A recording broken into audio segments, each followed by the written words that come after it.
everybody. I pray you had a blessed week. Today I have a piece of mesquite sent to me by Cortland Hunt. Thank you so much. He sent me 2 pieces. I turned both halves. And this one I decided to do a live edge. So I'm testing the moisture in it because he did say that they were green, and I just kind of wanted to see how wet they were. I've never turned mesquite before. But after this, I love it. Some told me that it was hard whenever it's dry, so fortunately this was wet enough to where it just cut like butter for me. But it's beautiful wood. It is my new favorite, so between mesquite and walnut, these two are neck and neck as far as what I've turned so far being my favorite. Another wonderful thing about mesquite is that it's, I guess you would call it, it's a stable wood. So in other words, when you cut it wet, it doesn't move much when it dries. Now this was a 12 to 15% moisture on the outside that I got a reading. And after I was finished, it did not move. It dried on my counter and no movement, which is glorious. I love that kind of wood because I love turning wet wood. So being that I want to keep the bark on this piece, I am, rough cutting up to where the bark is, going like I'm, towards the rim of the bowl. And then my final cuts, I'm cutting from the rim down to the bottom of the bowl. And that's to help prevent the bark from lifting up. And that's usually what you would want to do if you can to cut it, because otherwise, if you don't, then that bark will possibly chip and peel away and then, ruin the live edge aspect of it. So that's why I started from the bottom going up, and then I'm doing my final cuts from the bark end down to the bottom of the bowl. And I'm just shaping it and getting some of my tool marks out.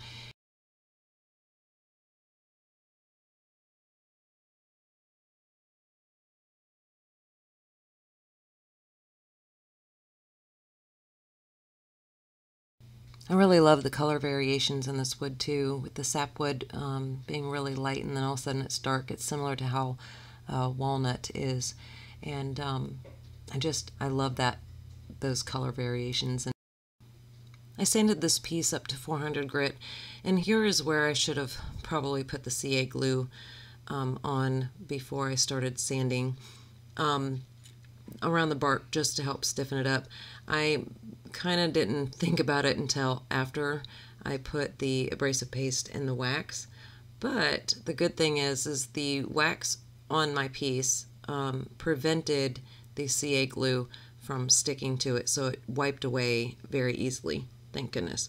So there's a tip for you: if you're going to put CA glue on your bark, do it before you finish it. Not like me. And then if you do, then make sure you wax it so that way the CA glue just comes right off, because it did, and I was very thankful for that.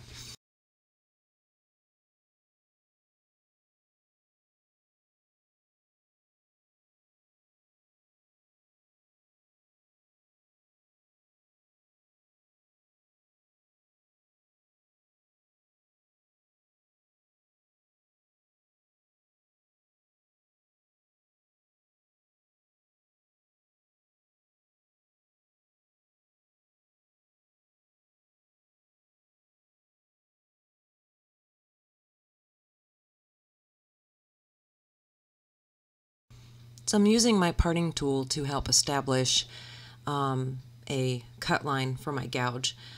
Plus I'm pushing straight down into the bark to help try to prevent any bark getting loosened or freed up from all that roughness and that roughing out, hollowing it out.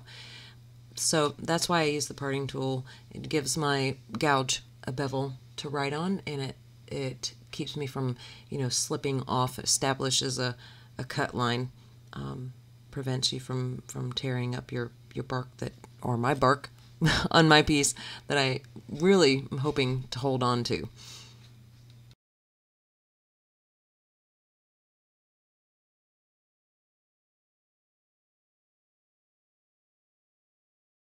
I was telling the gentleman, Cortland, that gave me this wood, that if I were, on an island with a lathe and my Irish grind gouge, of course, and mesquite was the only wood there to turn, I would be happy. It's turns beautifully. I haven't turned it, bone dry yet, obviously, but it cuts like butter, and it's a beautiful finish on the wood when it's done. It doesn't need anything else other than your just basic finishes, a little bit of wax or oil, and it just speaks for itself. It's just a beautiful wood, and I really enjoyed turning it.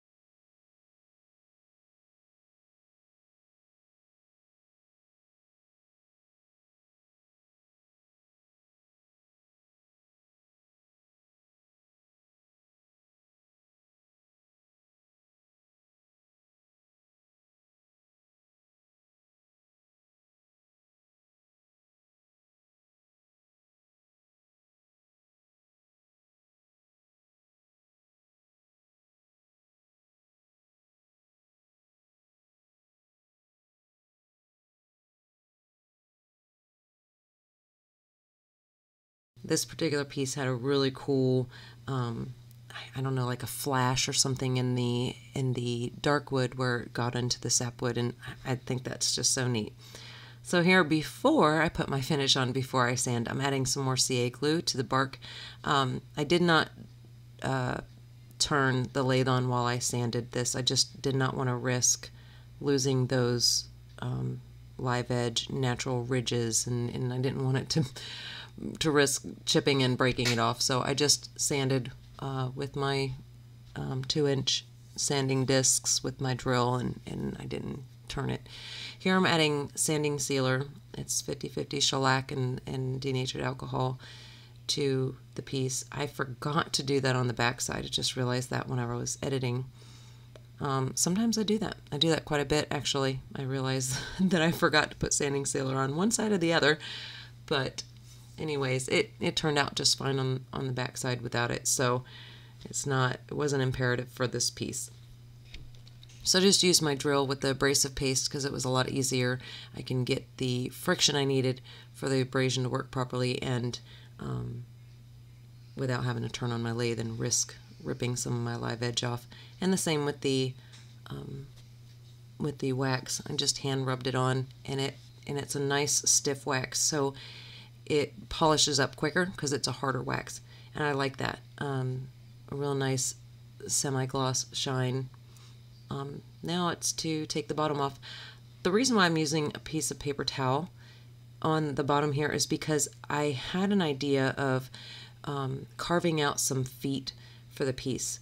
Now, I must have had a few minutes between mounting it and starting to cut it where I totally forgot what it was that I was doing, because I started cutting it off and I was like, what am I doing? I meant to put some sort of feet on here to kind of lift it up a little bit because the bottom was a little flatter than what I liked, and take the wood off and it's gone.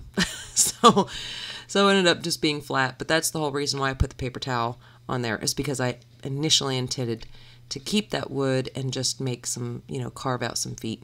It didn't happen that way. So, you do with what you just do with what you got and roll with it. So I'm doing the same thing on the back end as I did the whole piece, and using some Howard's feed and wax over all of it, let it sit for about 20 minutes and just hand buffed it off, and it was perfect. It was perfect shine for that piece. It didn't need much else. The wood really spoke for itself, and again, Cortland, I'm so grateful and thankful that you sent me this wood, because I don't know if I would have turned it otherwise, and it is beautiful. I have the other half already turned, and in a few weeks I'll probably post that video as well, so you can see it done without the bark. But anyways, I really appreciate you watching, all of your support, your kind words, And I pray all of you have a blessed and a wonderful weekend. Take care and God bless.